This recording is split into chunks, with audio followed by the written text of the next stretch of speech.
नमस्कार दोस्तों, एक बार फिर से आप सभी का स्वागत है मेरे YouTube चैनल पर। आज एक और इम्पोर्टेंट टॉपिक आप लोगों के बीच लेकर आया हूं। आज के दिन इस वीडियो में बात करने जा रहे हैं मुख्यमंत्री शिक्षक कैशलेस चिकित्सा योजना के बारे में। क्या है ये योजना, इसके बारे में जानेंगे। कौन इसका लाभ ले सकता है, इसके बारे में जानेंगे। और साथ में महत्वपूर्ण प्रक्रिया कि इसकी ऑनलाइन प्रक्रिया, ऑनलाइन अप्लाई की प्रोसेस कैसे करेंगे, पूरी कंप्लीट प्रोसेस समझाएंगे। इसलिए वीडियो को बिना स्किप किए अंत तक जरूर देखिएगा। वीडियो को लाइक शेयर कमेंट जरूर कीजिएगा। चैनल यदि अभी तक सब्सक्राइब ना किया हो तो चैनल को सब्सक्राइब करके बेल आइकन को हिट करके ऑल जरूर सेलेक्ट कर लीजिएगा। तो कंटिन्यू करते हैं वीडियो। देखिए, सबसे पहले आपको बता दें कि आपको जो लिंक है वो अपने ब्राउजर में डालकर सर्च कर लेना है, या फिर मेरे इस वीडियो के डिस्क्रिप्शन में भी लिंक मिलेगा, वहां पर क्लिक करके ओपन कर लेना है। तो लिंक है cmtcts.upsdc.gov.in। जब ये लिंक आप ब्राउज़र में डालकर क्लिक करके ओपन करेंगे तो ये पेज आपके सामने दिख रहा है, इस तरह से ओपन होगा। या फिर आप मेरे इस वीडियो के डिस्क्रिप्शन में जाइए, यही लिंक मिलेगा आपको, इस पर क्लिक करके इस तरह से ओपन हो जाएगा। तो जब ये ओपन होगा तो आपको कुछ इस तरह से पेज मिलेगा, जहां आप नीचे देखेंगे तो मुख्यमंत्री शिक्षक कैशलेस चिकित्सा योजना के बारे में लिखा है। योजना के अंतर्गत प्रदेश के बेसिक शिक्षा परिषद के विद्यालयों एवं बेसिक शिक्षा परिषद द्वारा मान्यता प्राप्त विद्यालयों में अनुदानित एवं स्व वित्त पोषित वाली। तो ध्यान दीजिएगा कौन कौन सम्मिलित है। मैं कार्यरत शिक्षक, शिक्षामित्र, विशेष शिक्षक भी, यानी जो विशेष शिक्षक हैं वो भी, अनुदेशक भी, कस्तूरबा गांधी बालिका विद्यालयों में कार्यरत वार्डन भी, पूर्णकालिक या अंशकालिक शिक्षक भी, शिक्षिका भी, तथा प्रधानमंत्री पोषण योजना के रसोइयों एवं उक्त कार्मिकों के आश्रितों को स्वास्थ्य एवं सुरक्षा के दृष्टिगत सरकारी चिकित्सालयों के अलावा निजी चिकित्सालयों में भी आईपीडी यानी अंतरोगी विभाग में उपचार हेतु कैशलेस चिकित्सा उपलब्ध हो सकेगी। निजी आबद्ध चिकित्सालयों तथा सरकारी चिकित्सा संस्थानों या चिकित्सालयों में प्रत्येक लाभार्थी परिवार को प्रति वर्ष 5 लाख तक की कैशलेस चिकित्सा उपलब्ध रहेगी। ठीक है। योजना का लाभ प्राप्त करने हेतु प्रत्येक पात्र लाभार्थी के पास कैशलेस हेल्थ कार्ड का उपलब्ध होना अनिवार्य है, जिसकी सहायता से आबद्ध चिकित्सालयों में लाभार्थी की पहचान सुनिश्चित करने के उपरांत कैशलेस चिकित्सा उपलब्ध हो सकेगी। देखिए, योजना का उद्देश्य क्या है, सभी पात्र लाभार्थियों एवं उनके आश्रितों को गंभीर बीमारियों की स्थिति में गुणवत्तापूर्ण चिकित्सा उपलब्ध सुविधा कराना है। महंगे इलाज के कारण होने वाली आर्थिक बोझ से मुक्ति दिलाना है। कैशलेस प्रणाली के माध्यम से चिकित्सा प्रक्रिया को सरल एवं पारदर्शी बनाना है। अब इसमें पात्र कौन-कौन से? बेसिक शिक्षा परिषद के विद्यालयों में जो शिक्षक हैं वो, बेसिक शिक्षा परिषद द्वारा मान्यता प्राप्त विद्यालयों में यानी अनुदानित के शिक्षक हैं। बेसिक शिक्षा परिषद द्वारा मान्यता प्राप्त विद्यालयों यानी स्व-वित्त पोषित के शिक्षक हैं। बेसिक शिक्षा परिषद के विद्यालयों में शिक्षा मित्र कार्यरत जो हैं वो, और बेसिक शिक्षा परिषद के विद्यालयों में अनुदेशक हैं। बेसिक शिक्षा परिषद के विद्यालयों में विशेष शिक्षक भी हैं सम्मिलित। और कस्तूरबा गांधी विद्यालयों में अंशकालिक शिक्षक या शिक्षिकाएं, कस्तूरबा गांधी बालिका विद्यालयों में पूर्णकालिक शिक्षक या शिक्षिकाएं, कस्तूरबा गांधी बालिका विद्यालयों में वार्डन, प्रधानमंत्री पोषण योजना में कार्यरत रसोइयों को भी सम्मिलित किया गया है। उपरोक्त सभी के आश्रित परिवार के सदस्य भी नियमानुसार हैं। ठीक है। तो ये चीज है इस योजना के बारे में और इनमें सम्मिलित लाभार्थियों के बारे में। अब इसमें जाके ऑनलाइन प्रक्रिया कैसे करेंगे, उसके लिए लिंक दिया गया है अप्लाई फॉर शिक्षक कैशलेस चिकित्सा कार्ड। तो अप्लाई फॉर शिक्षक कैशलेस चिकित्सा कार्ड के इस लिंक पर क्लिक करें। अब आपके सामने ये स्क्रीन आएगी जहां पर आपको मोबाइल नंबर दर्ज करते हुए, कैप्चा डालते हुए आगे ओटीपी की प्रोसीड करना है। लेकिन यहाँ इंपॉर्टेंट पॉइंट ध्यान दीजिए, मोबाइल नंबर वही प्रयोग करेंगे जो आधार कार्ड से लिंक है। जो भी आवेदन करता है, जो भी आप अपने परिवार के लिए कर रहे हैं आवेदन, तो आवेदनकर्ता अपना मोबाइल नंबर वही इनपुट करेंगे जो आधार से लिंक हो। यानी अपना आधार से जुड़ा मोबाइल नंबर खोजने की विधि जाननी हो तो यहाँ क्लिक करेंगे। ठीक है। तो आधार से जुड़ा हुआ मोबाइल नंबर कैसे खोजेंगे उसकी प्रक्रिया भी समझा देते हैं। यहाँ जो क्लिक करने लिखा है इस पर क्लिक करते हैं। अब यहाँ पर क्या करना है, सबसे पहले आधार से जुड़े हुए मोबाइल नंबर सर्च करने के लिए आपको एम आधार ऐप प्ले स्टोर से डाउनलोड कर लेना है, इंस्टॉल करके उसे ओपन करना है। उसके बाद एम आधार ऐप में अपना मोबाइल नंबर इनपुट करना है और ओटीपी के थ्रू उसे वेरीफाई करके आगे बढ़ना है। उसके बाद आपको सर्विसेज नाम का एक सेक्शन मिलेगा, उस पर जाना है। वहां पर आपको आधार सर्विसेज में जाना है। ठीक है। उसके बाद आपको वेरीफाई आधार ऑप्शन पर जाना है, जहां पर आपको 12 डिजिट का अपना आधार नंबर डालना है। ठीक है। उसके बाद वहां कैप्चा डाल देंगे।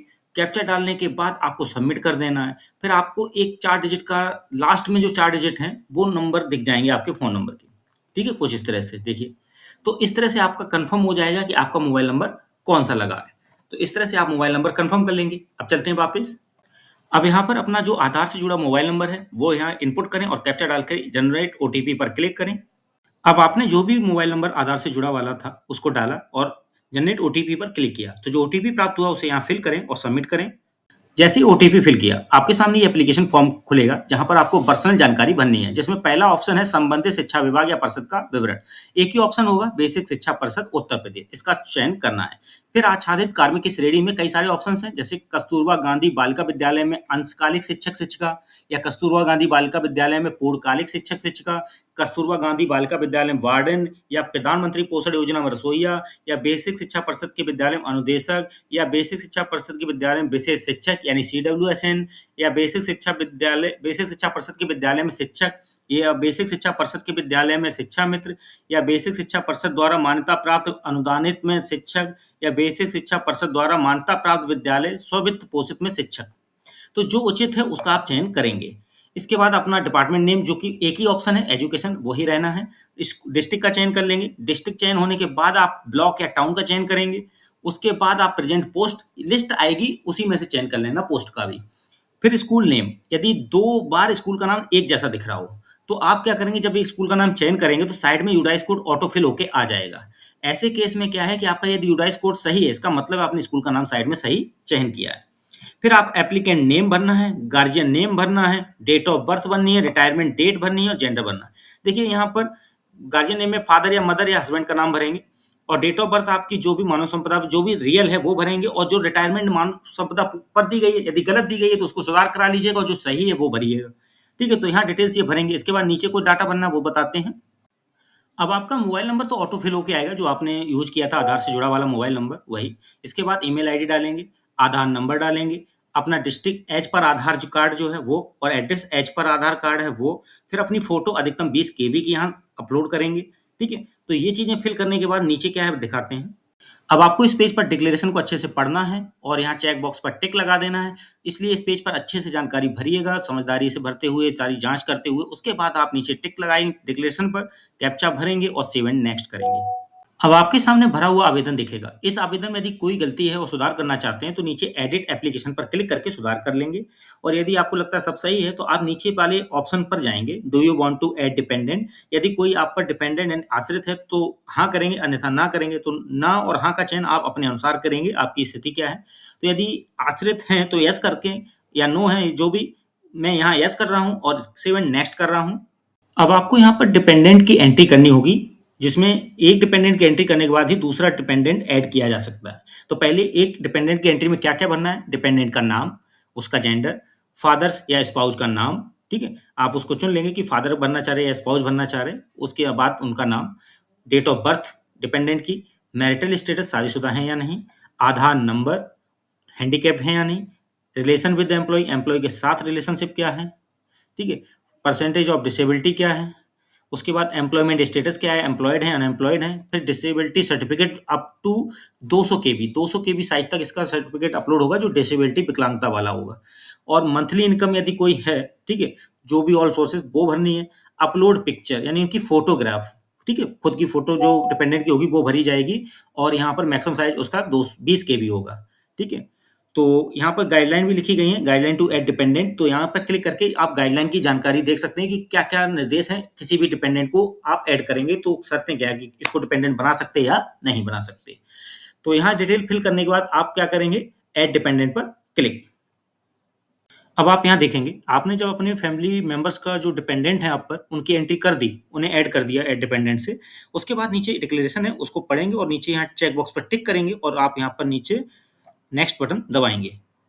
अब आपका आवेदन भरकर इस तरह से कुछ दिखेगा डिटेल्स के साथ। इसे आप क्या करेंगे, यहाँ पर प्रिंट करके भी आप इसे सेव कर लेंगे एज ए पीडीएफ, ठीक है? इसका प्रिंट आउट भी अपने पास रख लेंगे सुरक्षित, और नीचे आपको जो सबमिट बटन है, यहाँ से आपको सबमिट कर देना अभी, ठीक है? तो इस तरह से आपकी प्रक्रिया यहाँ सबमिट की पूरी होगी। तो प्रिंट करके इसकी कॉपी भी सुरक्षित रख लेंगे, सॉफ्ट कॉपी और हार्ड कॉपी दोनों। तो यहाँ मैं सबमिट करता हूँ। अब यहाँ पर आप देखेंगे तो ऊपर एप्लीकेशन स्टेटस जो दिख रहा है फॉरवर्डेड दिख रहा है। इट मीन्स ये बीओ स्तर पर पहुंच चुका है, और ये एप्लीकेशन बीओ स्तर पर पहुंचने के बाद जब वहां से सत्यापित हो जाएगा तो आपको एक एसएमएस प्राप्त होगा इसी नंबर पर जो आपने आधार से जुड़ा नंबर प्रयोग किया है। उसके बाद ही आपको एक लिंक प्राप्त होगा। जब बीओ स्तर पे फॉरवर्ड हो जाएगा, अप्रूव हो जाएगा, वो आगे चला जाएगा, तो आपको एसएमएस से एक लिंक प्राप्त होगा जिसमें ई केवाईसी पूर्ण करनी होगी। तब जाके आपको स्टेट हेल्थ कार्ड डाउनलोड करने का प्रोसेस मिलेगा, तभी आप स्टेट हेल्थ कार्ड डाउनलोड कर पाएंगे। तो ये है पूरी प्रोसेस। जिसमें आपने स्टेट हेल्थ कार्ड अप्लाई की प्रक्रिया सीखी और साथ में इसको डाउनलोड कब कर पाएँगे, वो भी प्रक्रिया मैंने लास्ट में आपको बताई। तो वीडियो अच्छा लगा हो तो इसे लाइक, शेयर, कमेंट ज़रूर कीजिए और चैनल यदि अभी तक सब्सक्राइब ना किया हो तो चैनल को सब्सक्राइब करके बेल आइकन को हिट करके ऑल ज़रूर सेलेक्ट कर लीजिएगा। और ज़्यादा से ज़्यादा शेयर कीजिए। आज के लिए बस इतना ही। धन्यवाद।